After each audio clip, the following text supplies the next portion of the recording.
Halo teman-teman, salam sehat selalu untuk kita semua, salam sejahtera, tetap semangat. Kembali dengan saya Bung Ropan.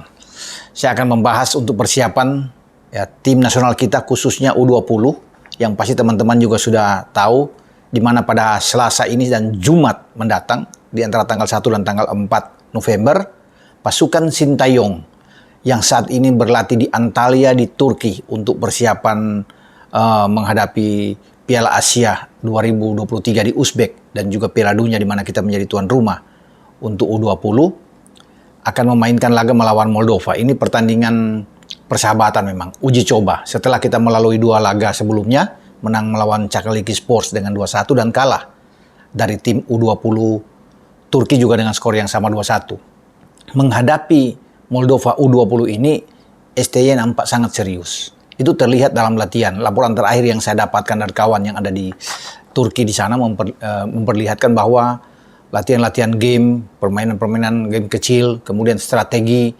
diperlihatkan oleh STY untuk membentuk tim nasional kita ini dalam rangka menghadapi uji coba melawan Moldova. Tidak semua pemain yang akan diberi kesempatan untuk bisa bermain karena STY akan memilih pemain-pemain terbaik yang dia akan tampilkan. Tentunya kalau bisa mengatakan pemain terbaik, pasti tujuannya ingin menang, tidak ingin kalah.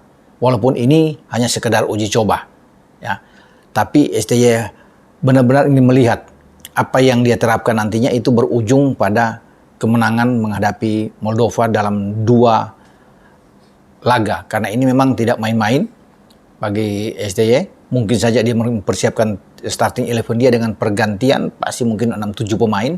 Sehingga tidak semua yang bisa dia tampilkan, tetapi tetap ada rotasi untuk pertandingan-pertandingan selanjutnya karena kan masih panjang pertandingannya pemusatan latihan yang dilakukan oleh tim nasional U20 kita. Karena setelah dari Antalya di Turki ini pada tanggal 4 usai pertandingan menghadapi Moldova, pertandingan kedua uji coba itu bersiap pada keesokan harinya menuju ke Malaga ya di Spanyol untuk meneruskan latihan di sana dan mungkin agendanya beberapa uji coba yang dimainkan sebelum pada tanggal 4 atau tanggal 5 Desember nantinya Muhammad Ferrari dan kawan-kawan itu kembali ke tanah air.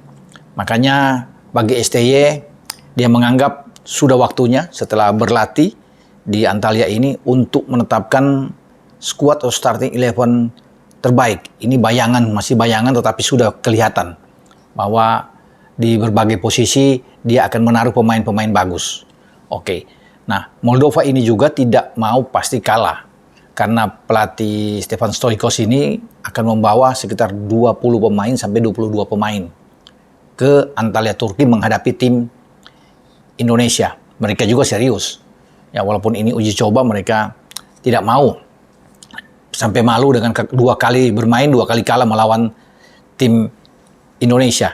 Nah, dari mungkin 20 daftar pemain yang saya terima saat ini dari tim Moldova U20 itu ada 4 pemain. Ya, ada 4 pemain. 16 pemain yang bermain di liga di Moldova dan 4 bermain di luar. Ini menandakan bahwa Moldova ini bagus. Kalau 4 pemain itu catatan saya ya, yang dibawa oleh Stefan Stoichkos ini itu Daniel Montian. Ini pemain depan di lini serang Moldova yang bermain di klub Foresta Suceava ya di Rumania. Kemudian Fiku Bulmaga. Ya, ini pemain tengah, gelandang. Serang mereka yang bagus. Ini harus berhati-hati untuk pemain-pemain tengah kita Marcelino Ferdinand kawan-kawan karena ini pengatur serangan yang oke. Ini Fiku Bulmaga itu dari FK Teplice di Republik Ceko. Dia bermain ya, ini gelandang. Kemudian yang ketiga Kalin Karp. Ini pemain di garis belakang pertahanan Moldova. Itu bermain di Alboraya Jude di Spanyol. Ya. Yang keempat adalah Vladislav Ursu. Ini pemain yang sekarang berada di klub FC Wolfsburger Kickers di Jerman.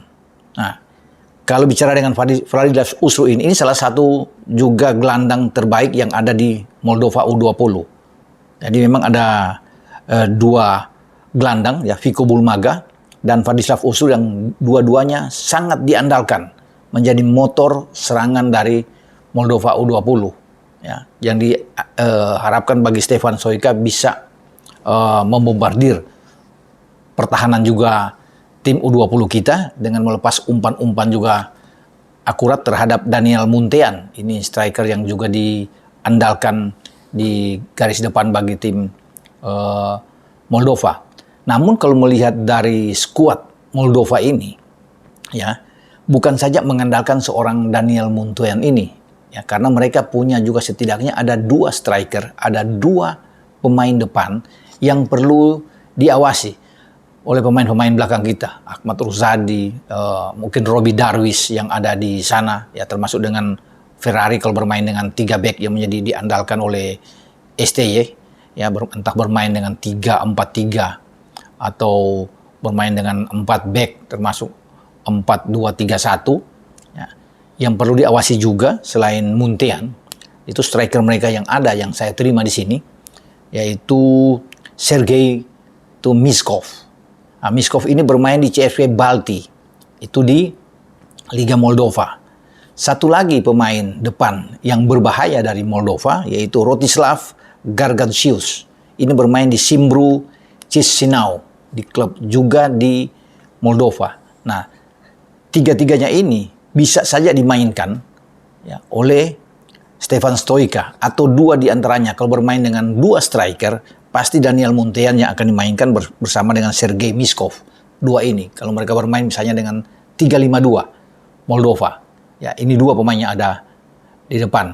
Bahkan kalau bermain dengan 4-3-3, ya, mereka menawarkan opsi ini dari Stoica, ya, itu bisa aja Rostislav ikut dimainkan. Rostislav ini juga bisa bermain melebar. Dia bisa bermain di sisi kiri. Jadi bisa ditempatkan. Tapi yang pasti Muntean dan Miskov ini akan menjadi andalan. Ini harus diantisipasi, diawasi oleh pemain-pemain belakang Indonesia. Dan semoga STY bisa melihat ini dan bisa menaruh pemain-pemain yang pas di jantung pertahanan kita, agar gawang kita tidak bobol. Karena kekuatan mereka memang juga bermain dari sisi flank, ya, kuat dari sisi flank dengan pemain-pemain yang saya sebut tadi. Terutama bagaimana menghentikan alur bola dari tengah sebelum sampai ke depan kepada Munteano dan Miskov ini, atau entah dengan Rostislav. Itu harus bisa menjaga Vladislav Ursu, ya, Marcelo Ferdinand dan kawan-kawan harus bisa menyetop bola ini, jangan sampai cepat untuk datang ke depan. Ini pertarungan yang seru yang kita akan lihat nantinya di garis tengah, termasuk pertarungan dengan Vico Bulmaga. Ya, kalau Kalin Karpka ini pemain yang memang kuat dalam hal bertahan.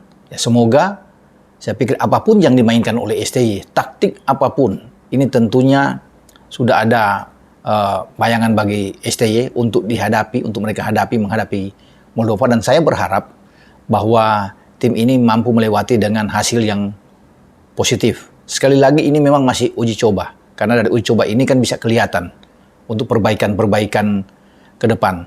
Tapi cukup setelah kalah lawan U20 Turki, ini menjadi pembelajaran bagi STY, sudah bisa melihat apa yang harus dia ambil, dia lakukan untuk nantinya menghadapi Moldova sebelum meninggalkan Antalya menuju Malaha. Makanya 2 pertandingan ini penting untuk bisa tahu dengan bayangan sebenarnya bagi starting 11 yang dimiliki oleh tim U20 kita.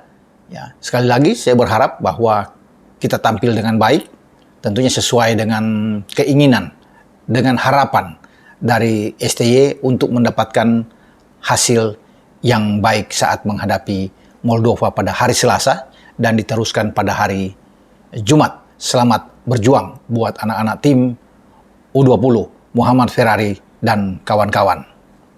Ciao.